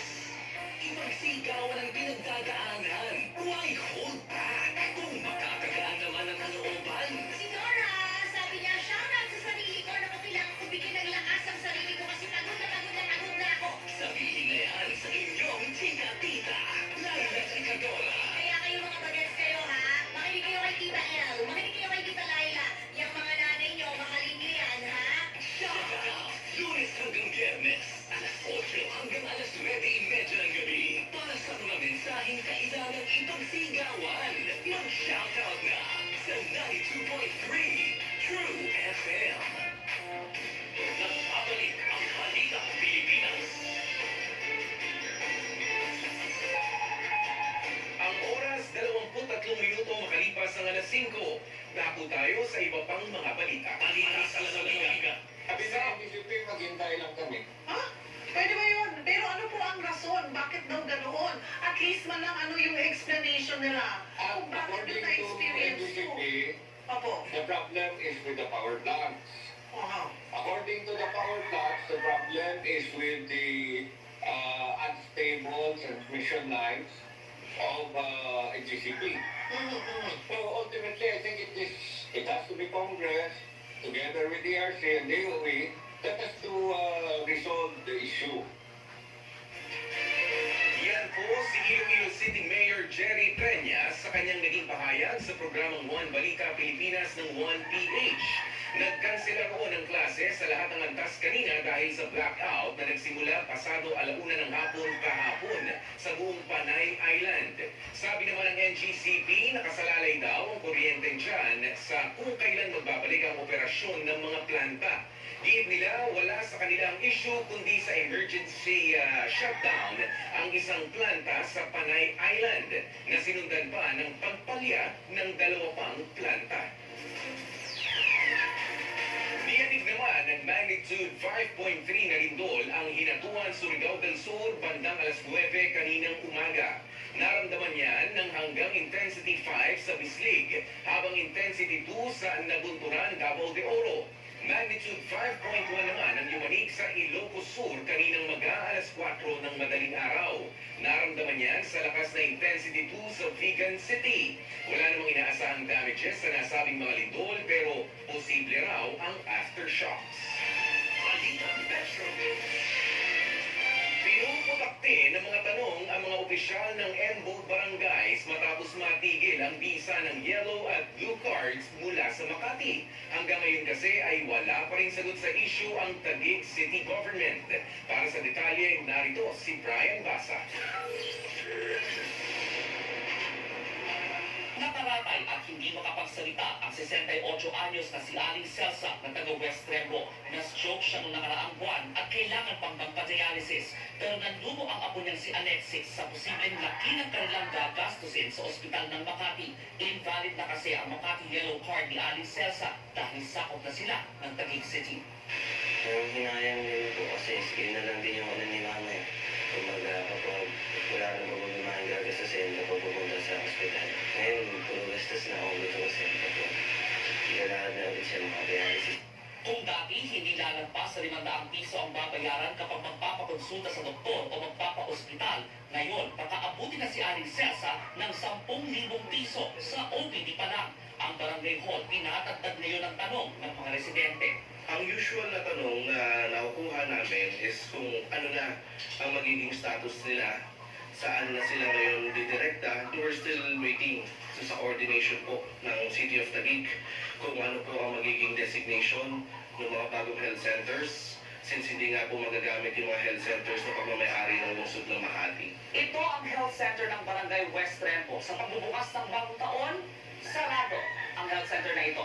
Nakababa ang roll-up door, tapos nakakandado pa ang entrance. Wala rin pila ng mga taong dati nagpapakonsulta o kumukuha ng libreng gamot. Kwento sa amin ng mga pulis sa kabilang istasyon, December 29, 2023 pa ang huling operasyon ito. Nung nasa Makati City pa ang mga EMBO, libre ang kanilang gamot at pagpapatingin sa doktor. Kapag lumampas naman sa 5,000 piso ang gasto sa ospital, 500 lang ang bayad. Kahit pa umabot sa milyon ang hospital bill. Saklaw din ng yellow card ang bakuna at dental services. Ito talaga yung ang vital part talaga nito dito sa aming lungsod. From whom to tomb ang kinikater na service nitong yellow card. May blue card din para naman sa mga senior citizen. Basta rehistrado, may perang matatanggap mula sa gobyerno. Pero simula ngayong 2024, ang mga yellow at blue card na hawak ng mga taga-EMBO, kapiraso papel na lang. Naghihintay pa rin sila ng sagot sa kung ano ang gagawin ng Taguig City. Para sa 1PH, Brian Basa, News 5. Nagpaalala ang Commission on Higher Education sa mga colleges and state universities na itigil na ang senior high school program sa kanilang mga paaralan. Sa programang One Balita PH, o One Balita Pilipinas ng 1PH, sinabi ni Commission on Higher Education Chairman Prospero de Vera, ang public universities kasi ay itinatag para sa higher institutions. Kaya dapat ay mga degree programs lamang ang ino-offer nito. Ang nangyari lang daw nung magsimula ang senior high school noong 2016 ay kulang ang mga silid-aralan at guro sa public schools ng Department of Education habang sobra naman ang silid-aralan at mga guro sa colleges at state universities. Kaya nagkaroon muna ng kasunduan ng Department of Education at ang CHED sa ganitong sistema habang nasa transition period. Pero tapos na raw ang transition period na yan kaya wala ng legal basis ngayon ang colleges at state universities na mag-offer pa ng senior high school program. Narito si CHED Chair Prospero de Vera sa kanyang naging pahayag sa programang One Balita Pilipinas. Yung grade 12, patapusin na lang yung grade 12, huwag na tumanggap ng grade 11. Dahil sapat na ang capacity ng mga facilities ng DepEd at ng private schools para tumanggap ng senior high. Kasi ang maraming private schools ang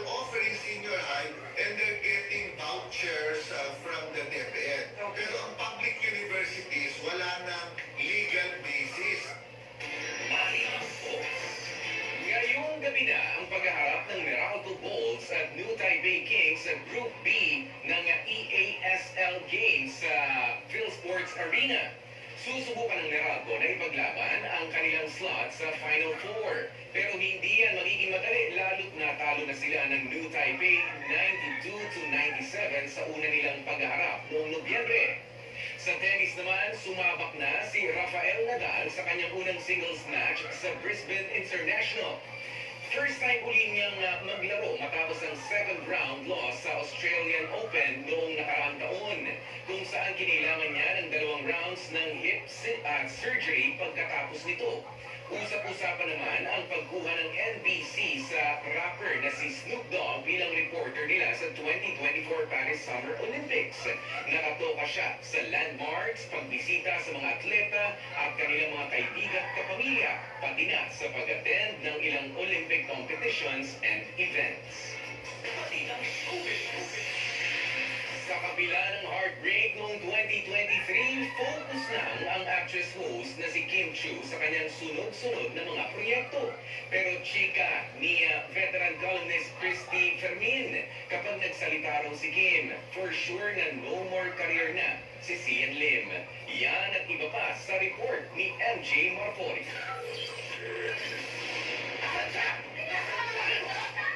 Enero pa lang, dibdibang drama at makapigil hindi ang mga eksena ang sasalubong sa mga kapatid. Yan ang much talked about streaming series ng 2023, Malinlaw. Kilala na karakter ni Kim Chiu na si Juliana sa TV5 simula January 22 para sa extended version ng Linlaw. And speaking of Kim Chiu, hot topic pa rin ang pasabog noong 2023 na hiwalayan nila ni Sian Lim. Sabi ni Nanay Christopher Min, mabait lang si Kim. Pero matinding pasabog ang kalalabasan. Kapag nagsalita na raw si Kim Chiu, goodbye na sa kanyang karir si Sian Lim. sa mga may haka-haka kung ano yan, eto masasabi ni Nanay Christy. Huwag tayong maging kariton na unahan ng kabayo. Basta hintayin na lang natin, di ba? Hintayin lang natin kung ano yung pasasabugin na yan. Hindi lang yan.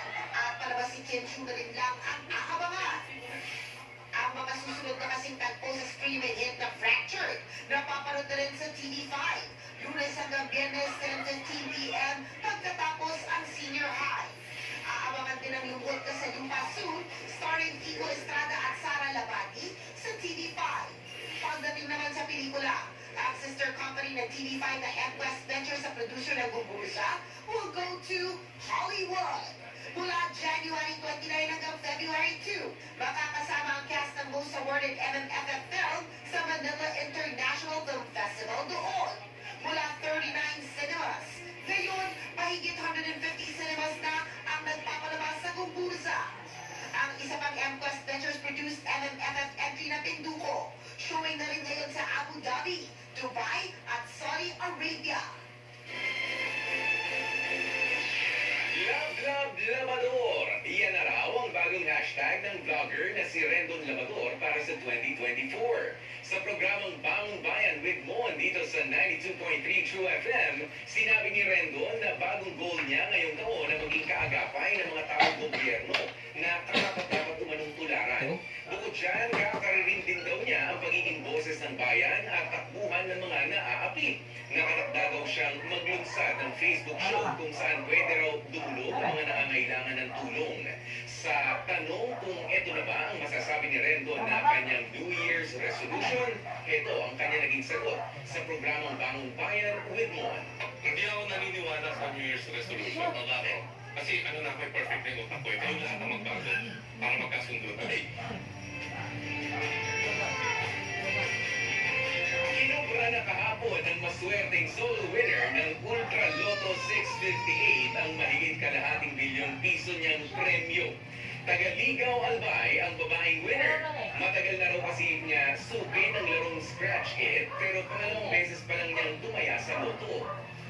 Wala raw siyang inaalaga ang numero, kaya lucky pick o computer-generated na numbers ang tinayaan niya. Ngayong milyonarya na, paalap daw niyang magtabi at mag-donate ng pera sa charity. At yan ang kabuuan ng mga balita ngayong Miyerkules, January 3, 2024. Ako, si Arnold Grace. Magandang hapon, Pilipinas.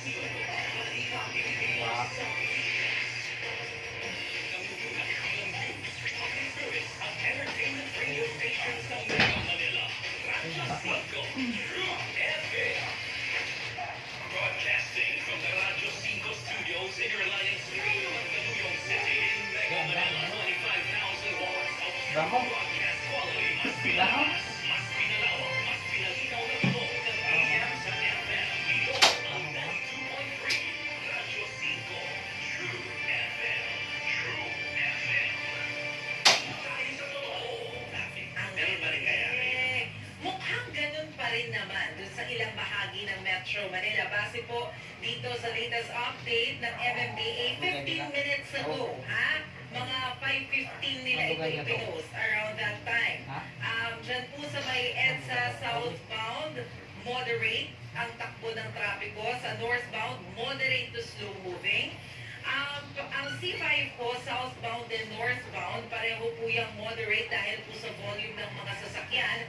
Gayon din po sa Marcos Highway eastbound. Pero sa westbound, maigi naman, light traffic lamang po yan. Yung ibang mga bahagi pa po, kagaya ng Commonwealth, Quezon Avenue, sa Rojas Boulevard, at Taft Avenue, puro po yan moderate or moderate to slow moving dahil pa rin po sa dami ng mga sasakyan. Ako, sorry, hindi ko makita yung kamote riders eh. Ay, parang nakita ko yung...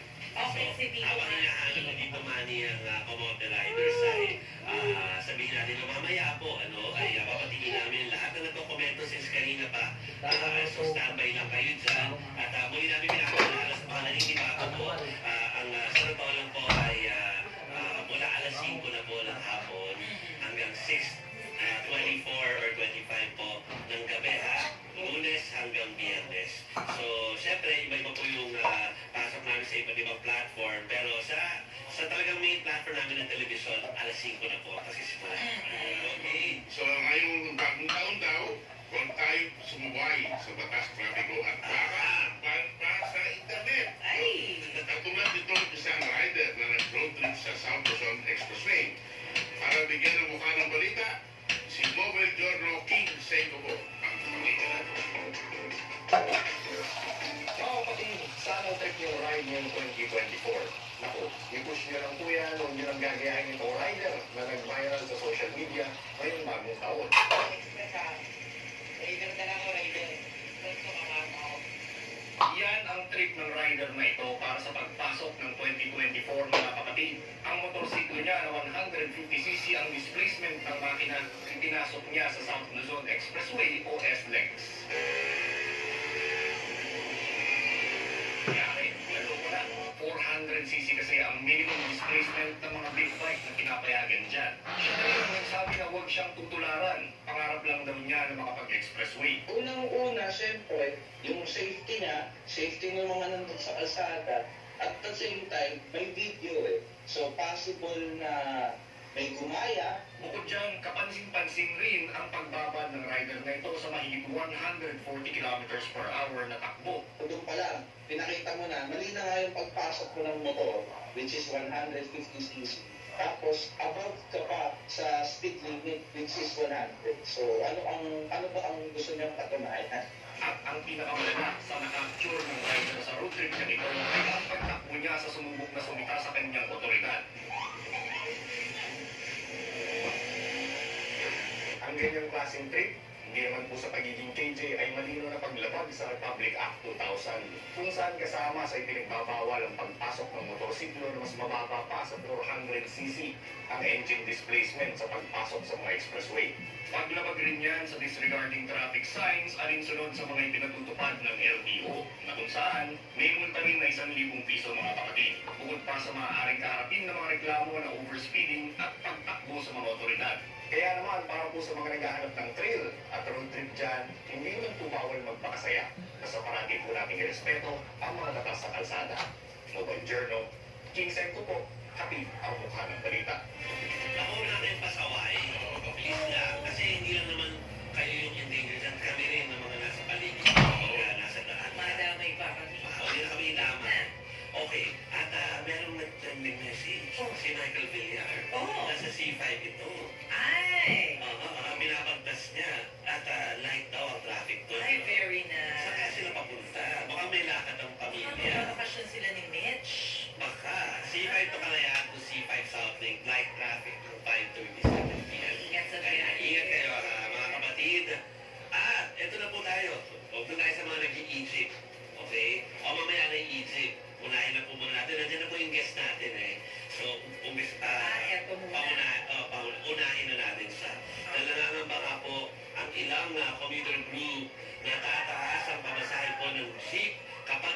modernisado na or modernized na mga ito. Si Senate Minority Leader Coco Benitangay nanawagan pa rin ng indefinite po ng suspension ng PUV modernization. Para po makakuha tayo ng karagdagang impormasyon tungkol dito, ay makasama or makausap po natin si yung Andy Ortega, ang chairman ng Office of Transportation and Cooperatives ng DOTR. Good evening po, sir. Hi, good evening, Joe, Manny, and Miss Haliling. Magandang gabi po sa inyong tatlo. Good evening po, sir. Gabi po. Tatanay ko na yung unang tanong na inilista rito ng ating staff. Sir Andy, meron daw po bang hakbang para mapigilan yung posibleng pagtaas ng pamasahe ng mga modernized jeepney kasi parang in-unfair nila o na-modernize nga pero tataas naman nga yung pamasahe? Nung lumabas yung information kahapon, no, I think Yvonne, yung naglabas ng info. So, chinek ko agad yung details, historical background nung pamasahe natin, especially sa minimum fare ng traditional jeep at saka yung modern vehicles natin. Nung nagsimula yung modernization 2018, yung traditional jeep 9 pesos for the first 4 kilometers, 9 pesos. Tapos yung modern jeepney was 11. Today, dahil nagkaroon ng provisional increase, ang modern jeep is 15 pesos at ang traditional jeepney is 15 pesos yung modern, 13 pesos naman yung traditional. So, base sa 5 taon na historical background, no? Pareho lamang ang difference ng traditional sa modern, 2 pesos ang difference, 2018 and now. But sa laki ng 9 pesos to 11 and then 11 to 15, I mean, para bagang percentage-wise bumaba pa nga. So, ang punto ko lang naman, based on that information, yung sinasabi nila, I think 40, 45 or 50 pesos ang magiging minimum fare sa jeep, no? In 5 years, I just cannot see that. Kung titingnan ko yung basehan natin na actually, hindi talaga lumaki ang difference ng modern sa traditional.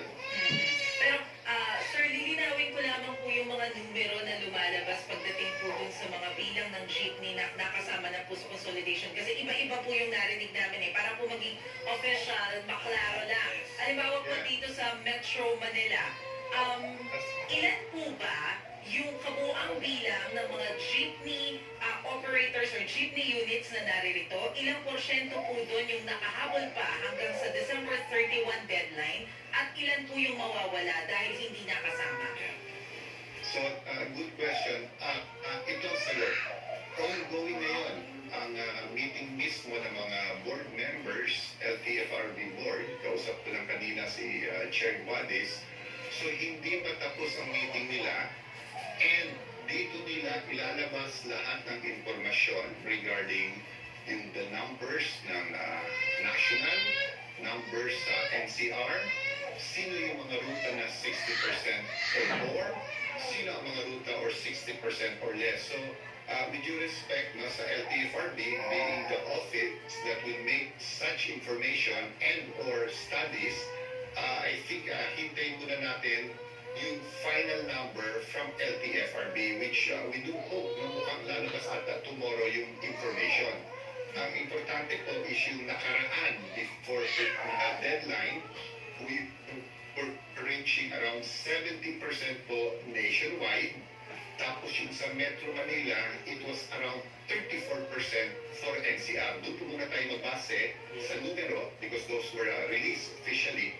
And then yung sa actual, which is after the deadline December 31, I guess by tomorrow po may announcement na ang LTFRB. Okay, pero sir, yung kasalukuy, yung existing natin na bilang ng mga jeepney, gaano po ito kadami sa Metro Manila and nationwide? I mean, kahit na hindi pa nako-consolidate. And ideally, gaano ba kadami yung kailangan natin to accommodate all the passengers? Yeah, siguro kung exacto number, I cannot say tonight, no? But I could say, based on the meeting that we had with the OTR family, no? Mga I think 2 weeks ago, 65% po yung sinasabing threshold ng sasabi natin na tipo bang na-reach na natin yung ideal number for us to say na okay na yung number based on consolidation, based on parang for us to assure na tama na po yung number of units para sa mga ruta.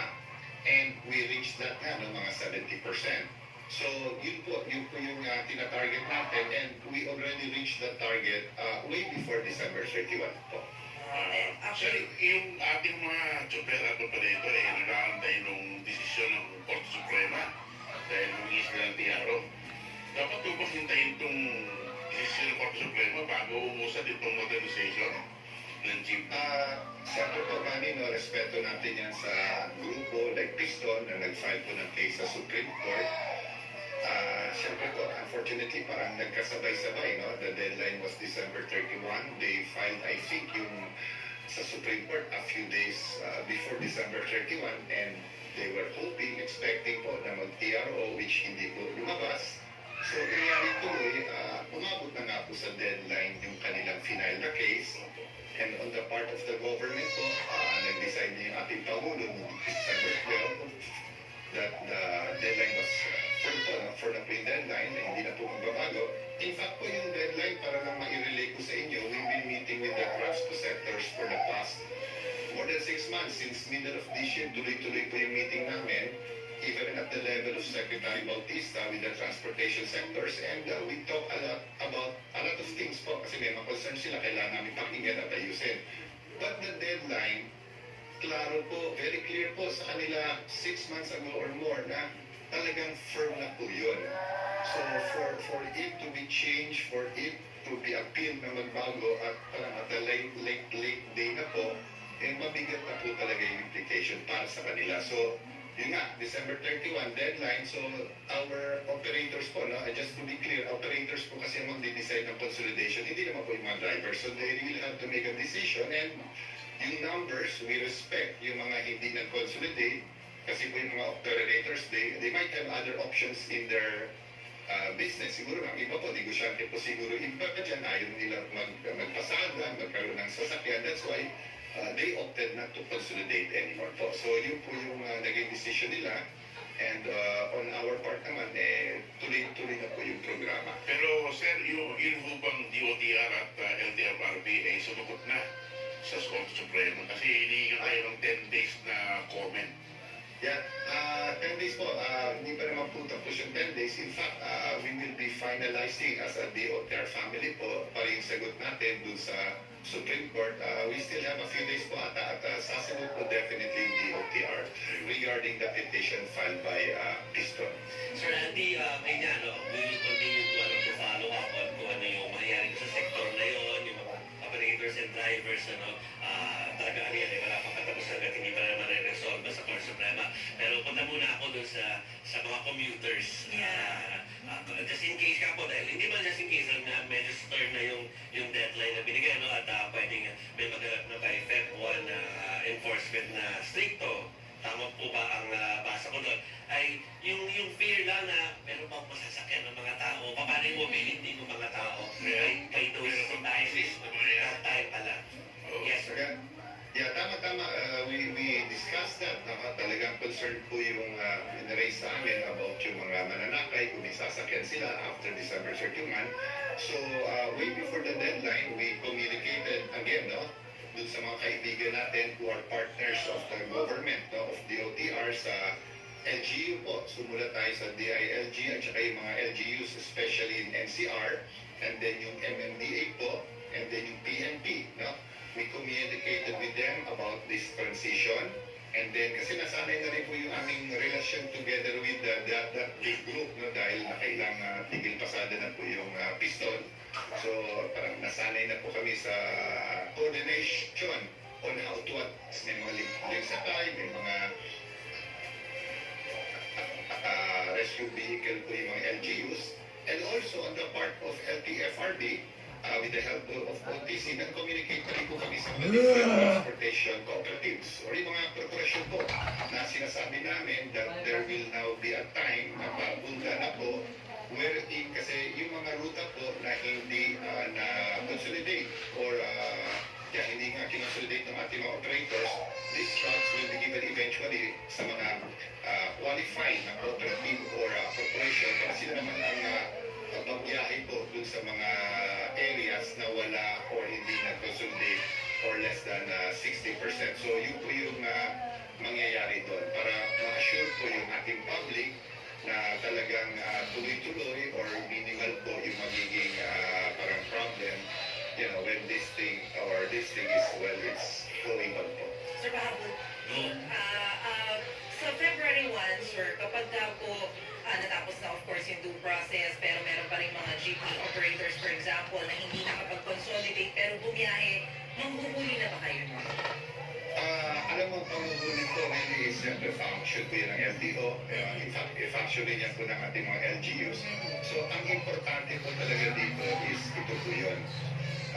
Kaya nga, nag-overtime po yung mga kasama natin sa LTFRB because they have to come up with all the numbers, the proper numbers, the proper percentage, kung ano po yung dapat, para maglalabas po sila ng isang announcement, resolution, from LTFRB para malaman na finally kung sino po yung 60% more or less than 60% dahil alam niyo mga po may papayagan pang bumiyahe base dun sa porsyento and also para hindi na magka-problema dun sa sinasabi nyo na pag-upuli po. So the proper information will be released very soon po para maging guide po ng lahat po ng LGUs, LTO, even yung mismong operator will be guided properly po sa information that will be released by LTFRB.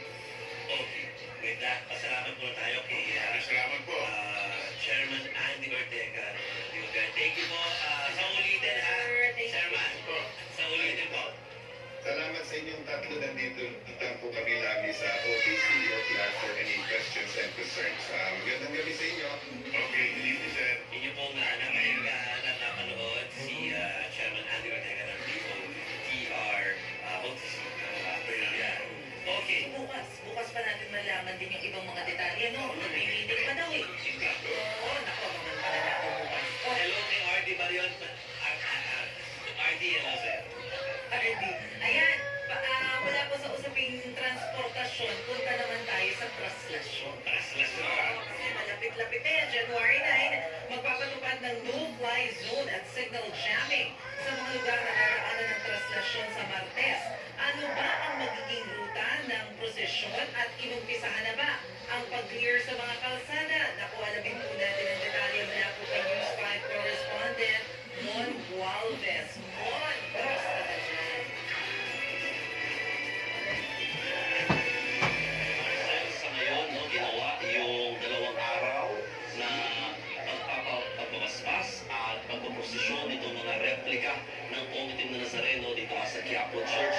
Ito yung usual na ginagawa nila during January 7, 2 araw bago yung mismo kapistahan. Pero ngayon, mas pinaaga nila yan into January 3 at hinati pa nila yung araw na yan sa 2. So ngayon at bukas, gagawin nga yung pagbabasbas ng mga replika ng Comitim na Nazareno. Ito'y para hindi na dadala